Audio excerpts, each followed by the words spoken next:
What is up, AFC North football fans, and welcome into another edition of the AFC North Roundtable powered by BetUS.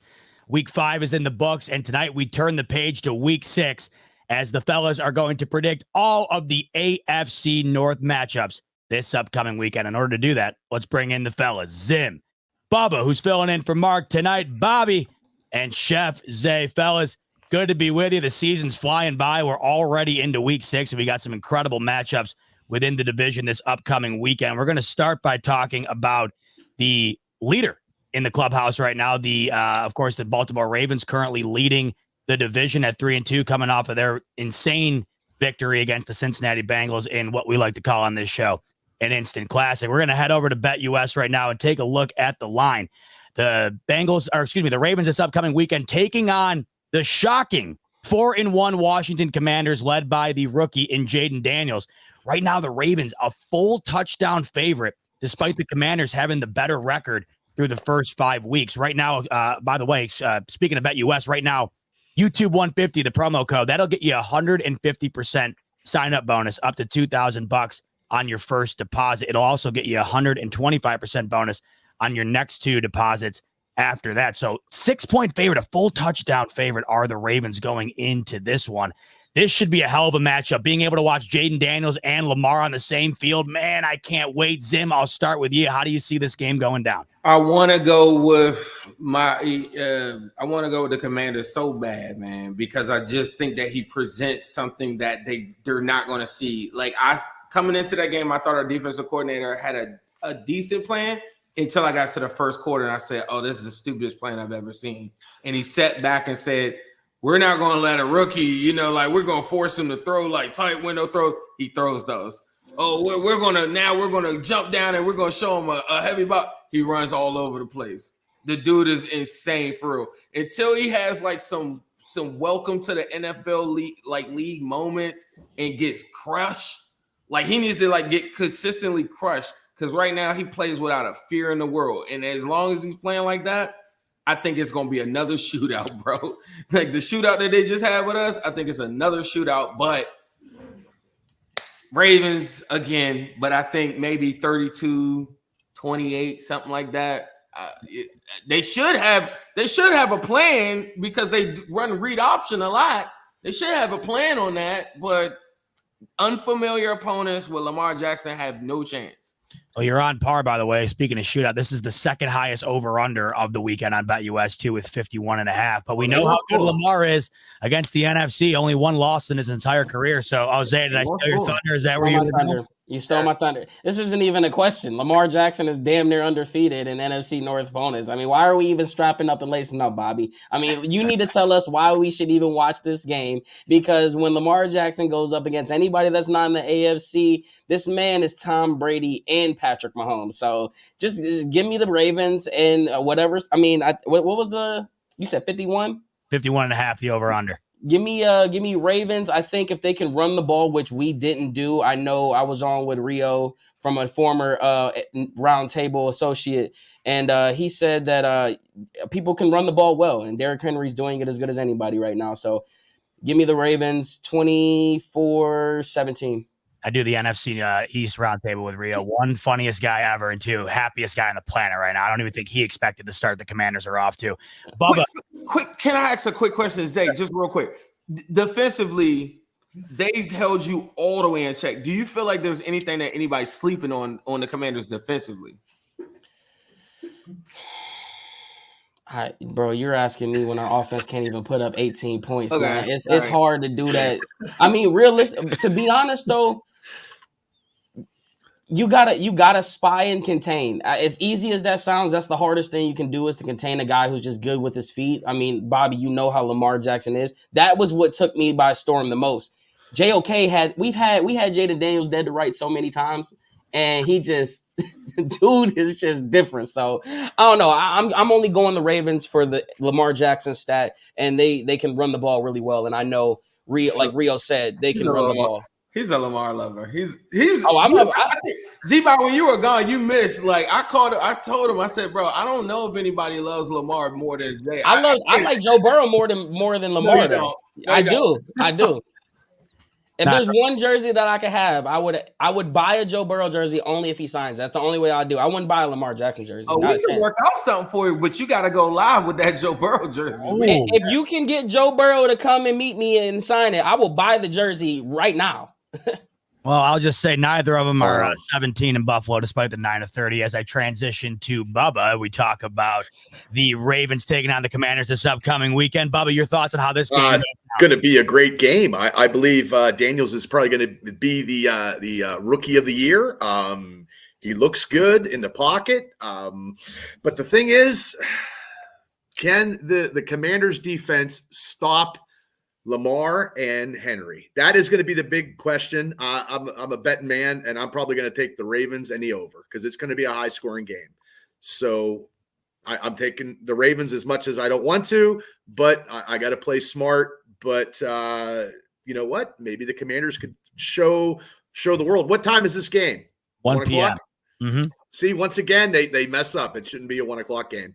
But I'm going to go with the Ravens, but maybe the Commanders will show. I feel like that's in favor of the Commanders, though. You don't want to play Baltimore at night, and you definitely don't want to play them at their stadium. Trust me, believe me, you definitely do not want to do either two of those things. Bobby, the league, Z-Bot, the league sets it up for them. They have they have the shortest amount of time. Oh, I know. I've heard that's all the Bengals fans ever say. That's what I hear. They hang out at home, and then they just go walk on over to the stadium, and then they have a night game where they're like undefeated and shit. Well, Bobby, I know this game's not at night, so it's not set up for you to have an automatic W. Do you think the Ravens can get the W in the 1 p.m. window at the bank? I do. First of all, there was NBC wanted this at night, and CBS protected with its contractual right, protected it and kept it in the 1 o'clock window. So CBS will have the Jim Nantz, Romo, and Wolfson crew. Ooh, that'll be good. And honestly, selfishly, thank God. I mean, we all know what it's like to cover these teams when it comes to the primetime games. But yeah, I'll go 35-24 Ravens. And here's one stat that I'm looking at. Jaden Daniels, when pressured, the time to throw on average so far this season, over 4 seconds, 4.18. You give him time back there. You give him that comfort. You give him a rhythm early, and he's going to start to pick you apart. He is a lot more refined. There's been a lot made this week about, as there always is when it's two quarterbacks that are standouts, about the Lamar Jaden comparisons. One thing that certainly, when you compare rookie year Lamar so far to rookie year Jaden through 5 weeks, it's undeniable that he is the more refined passer, and he's winning games through the air. And so you allow him to get going early, and this could be one of those back-to-back weeks of shootouts. So I'll go 35-24. I think the Ravens cakewalk to 30-plus points because of what they're doing right now with their multiple tight end sets. Derrick Henry, pick your poison. If you're going to stack the box, Lamar's going to be able to beat you through the air. He's going to be able to beat you across the middle. I think they get it done at home in a battle of the Beltway that I know a lot of people are excited about here. And it is actually kind of exciting that the Commanders are back, at least so far through 5 weeks. I don't want to be premature with that, but new ownership, new head coach, new franchise QB. It's exciting times for football in the area. Yeah, need you say, Bobby, instant classic? Was that what you were leaning towards? Back-to-back weeks. I'll hold off on that, but we'll see. Instant classic. These instant classics are going to give the Baltimore fan base a heart attack. It seems like they're compiling one every week. I know the same up there with you, Zim. Every week seems like it's a barn burner. I don't want a damn instant classic. I know. You just want to get a W and get out, right? Oh yeah, get my W and get me out of there. I'm tired of instant classic. This next game is predicted to be anything but an instant classic. The Philadelphia Eagles, they're coming off the bye week. The Browns, they're coming off a loss to the Commanders. Right now, Zay, on BetUS, your Browns are a 9.5-point road dog against the Eagles. I don't know. That's crazy to me. Is it crazy to you, Zim? Do you think that line makes sense? Do you think the Browns have a chance here? What do you think goes down between the Browns and the Eagles? Browns don't have a chance. Devonta Smith and A.J. Brown coming back. My fantasy football team is shout out to you guys. You guys, I'm undefeated. I'm kicking ass. A.J. Brown finally coming back. I got neighbors, which is about to kill us. But yeah, they don't have a chance. I don't really have a long-winded thought on that. I just feel like up front, Eagles got what it takes on the defensive line. You just gave up 7 sacks last week to the Commanders. Yeah, they're about to come after you. I feel like there are some weaknesses. Their defense is kind of weak too, but you don't have the offense to even do anything to even hurt that. So I got Eagles 21. No, I'm going to go 27-10. Bubba, Browns, Eagles, who takes it? Oh, it's going to be the Eagles. Sorry, Zay. Just I don't know. The look upon it in Philadelphia, it's probably hard to win in Philly because I know for a fact the Steelers haven't won since the 60s. So the Cleveland Browns, I don't know when is the last time they won in Philly. So, and they got a bye week. So it's going to be, I'm going to say probably 28-10 Eagles. Bobby, how do you see it going down in Philly this upcoming weekend? Zay, I got burned last week. I can't stick my neck out there for you guys again. I just can't. I'll keep it a close game, but I can't go Cleveland turning this thing around. I just can't with good conscience after what they put out on tape last week. So I'll go 26-23 Philly. Let's go to the 4 p.m. window where we have two of the AFC. Oh, don't even ask me. We don't care. My God, wow. No, it's cool. Go ahead. We don't care. Yeah, I thought we was cooler than that. Not only did you take shots at me on the first show, now you doing me dirt. It's cool, Z. It's a bet. Zay, you know what? I think my subconscious was just trying to do you a favor. I have no idea why I just did. Yeah, I'm gonna surprise y'all too. See, it's crazy. Go ahead and surprise us right now, Zay. No. I don't know what I'm doing. Look, there's only one reason that I'm taking what I'm going 13-10 Browns. Nobody said we were supposed to beat the Giants. Nobody. I thought you was about to surprise us with the Eagles. There's one reason why I'm taking the Browns and one reason only, and that's because nobody in the country has the Browns to win. 9.5 points is going to be way too much, so I advise you to, at the very least, take the points.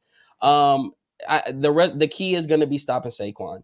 If they can find a way to, I can deal with our secondary trying to fight off Devontae and AJ Brown. I'll live with them beating us. But if Saquon gets off, man, they're gonna run this thing up on us. So that's where my eyes are at. But I'm going with Vegas. Vegas got to clean up a game somehow. Survivor pools are going to get crushed again some way. Let it be the Browns to beat the Eagles. Man, that's actually a really good point. But regardless of what you just said about whether the game goes the Browns' favor or not, the 9.5 to me is what I agree with with you the most. That's just absolutely. So that's a crazy line. That's crazy. I will take the. Let me be fair. I'll take the under, but yeah, Eagles win. I guess that contradicts my score prediction though, so I don't know. Regardless, are you betting on it? That's the question. Don't get it twisted. I'm putting Browns money line at plus 333 and some change your life money parlay. This is the perfect opportunity. You mean to get plus 333? Oh yeah, so give me a $5 plus 1 million ticket all day with the money line on there. Shout out to Bet US. I'll say Zay's trying to get the W and generational wealth. I appreciate the hustle. That's what I love. If you want to do the same, you know the drill. Bet US. Speaking of Bet US, the line right now for the first 4 p.m. game of the two within this division, Pittsburgh Steelers on the road against the Raiders. They're coming off the loss to the Dallas Cowboys. They are a 3-point favorite against the Aiden O'Connell-led Las Vegas Raiders. Gardner Minshew out, O'Connell in, Zim. Can the Steelers find a way to get back on track after their close loss to the Cowboys last week? Raiders are super sneaky. I feel like, the Devontae Adams stuff is going on right now, and I think they might rally a little bit. And I don't want to. I think the Steelers are a better team, but the Raiders are super tricky, and it's really hard to match up with Brock Bowers. I think Brock Bowers is going to have a hell of a game. Aiden O'Connell might give him a little bit. I do think it's another close game. The offense, I think early in this game, Raiders are going to, score some points or whatever. And like Bubba was telling us on, the previous show, they just don't score early. And I just think that could be harmful for them. I got Raiders in this one, 21-17. Going with the upset is Zim with the little dead cat bounce from the change at QB. Zay, how do you see this one going down in Las Vegas? Steelers, the 3-point favorite on the road.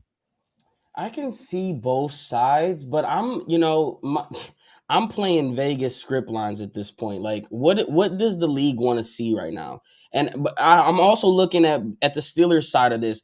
There's a part of me that thinks they're in the perfect situation to let Russell Wilson get a stab at this thing. And I feel like this is one of those games where this will be that needle mover in the direction of, is Justin Fields going to continue to run away with this and we just let him basically lose his job whenever it is? Or is it going to be one of those things where it's like he doesn't look like he's costing us the game, but he also doesn't look like he's helping us win the game? And I think the Steelers are at that interesting part of the season. And then knowing that the Ravens are 3-2, I can see it going both ways. So I don't know what side I want to lean on as far as the story goes. But I kind of like where Zim was going with the fact that the Raiders are sneaky. I seen it firsthand. Obviously, I seen it with Gardner Minshew. I don't know nothing about the O'Connell dude and what he can do. But man, it just feels like if it's not as bad as what I think it is, the Steelers should win this one. But there's a lot of noise down there, and a lot of people want Tomlin fired. So I can very easily see him to win in this game. Give me the Steelers. Give me the Steelers 17-14.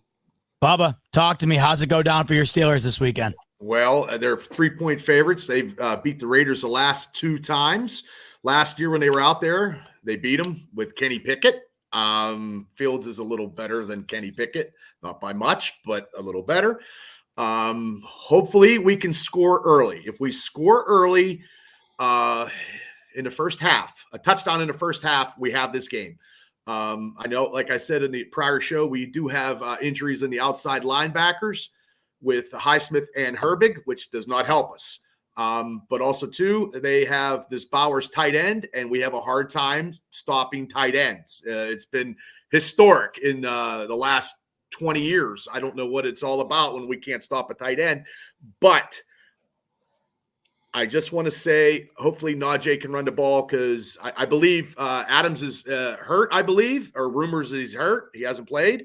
He's not. He's about to get traded. Okay, yeah. Well, then he ain't. And then Crosby wants to be traded too. No, hell no, he don't.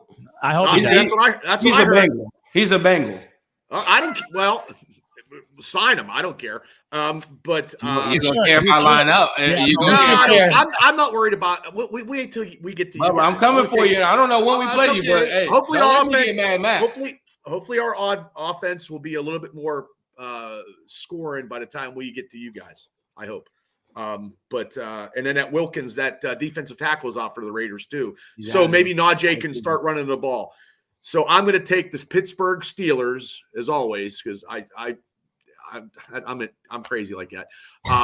20-23-14 Pittsburgh in Vegas.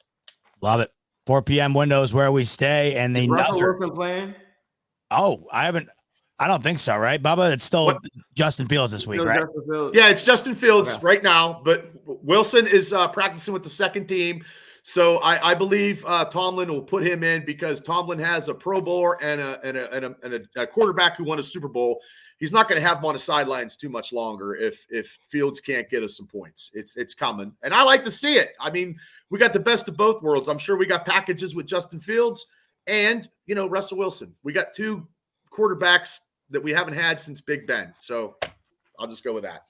I thought this game was the late afternoon game. It's actually the late game. This is the primetime game. It's just the reason I thought that it didn't seem like a Sunday night football game, but who knows? Maybe it could wind up shaping out to be better than we thought because the Giants are looking a bit better than we thought in recent weeks here. The Cincinnati Bengals on the road, Sunday night football at MetLife, and the Bengals are a 3.5-point road favorite. Zay, who do you think takes this game on Sunday night football? I'm interested to know what BetUS has for the alternative spread to be at 9.5 for the Bengals. This should be the Bengals are playing extremely well on the offensive side of the ball. The Giants won't be able to capitalize on mistakes if the Bengals make any the way that the Ravens have or the Chiefs have or any of these teams that the Bengals have gone up against and unfortunately didn't come out with the win against. If the burner game is coming, the game where you look over. I mean, we've been looking at it every week. Joe Burrow just threw for 5 touchdowns. That's the game there. But I mean, the game where you look over and you see 45-13, like it's bound to happen. This game they wanted this game to be flexed out so bad for that Ravens game. This just feels like one of those things where you're looking like, okay, they're in the third quarter with 7 minutes to go and they're talking about high school stats from players that aren't even playing right now. Like I expect this to be a runaway game for the Bengals to get them back on track to keep their playoff hopes alive. Because if you're playing that well on offense, Zim, I give you a lot of crap, but you can't deny the fact that them boys is balling on the offensive side. So give me the Bengals 40-10. Wow. Damn. I don't know what they were thinking over at one Park Ave in New York when they were scheduling this one up. I don't know. This doesn't seem like a primetime game. It doesn't seem like there's any relevancy to it in terms of these two teams, but whatever. This is what we're getting on Sunday Night Football. Bubba, what are we getting in terms of an outcome? Who takes it? Well, Bengals or Giants? Giants cannot stop Jamar Chase or T. Higgins. There's no way. Burrow throwing all them touchdowns last week. He's just going to keep piling them on, against the Giants. It's going to be – the game will probably be over in the second going into halftime. That's how Cincinnati is just going to bulldoze over the Giants. I don't see the Giants being anything, but skid marks on Burrow's road there. I just hate to say it. I mean, it's they don't have anything. Giants don't have anything, and Cincinnati could have won that game last week against the Ravens. They will take that misery that they didn't win against the Ravens out on the Giants, and it's going to be probably 38-10. Damn, Zim, two major blowouts predicted for your Bengals, but these Giants are coming off a 29-20 win against a one-loss Seahawks team. So how do you see this game going down on Sunday night? Scared to death. Like them saying that, I'm gonna give y'all this one number.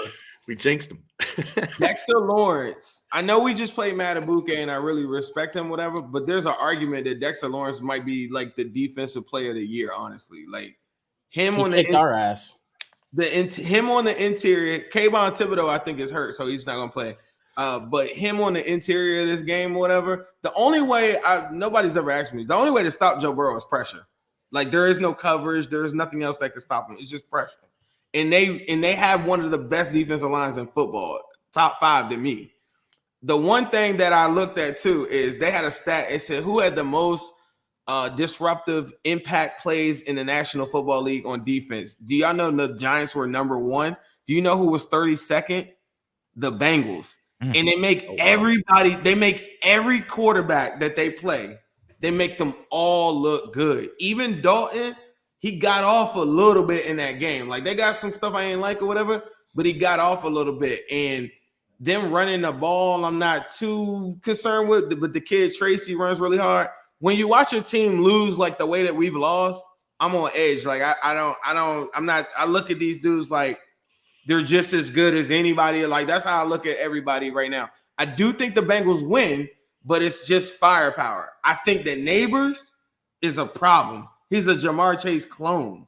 So like him and Slayton and the other wide receiver, Wandale Robinson and stuff like that. The Bengals just lost their CB2, Dax Hill, for the year with a torn ACL last week. I'm scared to death. This game is going to be another 30-something, 28 game. I got Bengals, but I'm on edge. I'm hoping we get more of the game you're calling for, Zim. I do not want to blow out on Sunday Night Football. Those are never fun. I want to blow out. I know you do. And the other two predicted it. Maybe that's what we'll get. We'll wind up finding out this upcoming Sunday. The predictions are locked in, fellas, and I hope we get as good of a week 6 as we got in week 5, because week 5 was an awesome slate of games. So let's hope we get a repeat of it this upcoming weekend. On your way out the door, if you could be so kind, hit the like button and subscribe button, because we will be recapping week 6 next week. So hit the subscribe button. That way you're notified of that episode. Also on the way out the door, all the lines we spoke about on these games are available on BetUS currently. Make sure to take advantage of the 155% or 150% sign-up bonus we have going on for you, up to $2,000 on your first deposit. Just use the promo code YouTube150. That'll also get you a 125% bonus on your next 2 deposits after that. For Zim, Bubba, Zay, and Bobby, I'm your host, Z-Bot. Thanks so much for tuning into the AFC North Roundtable, and we'll see you on the next one.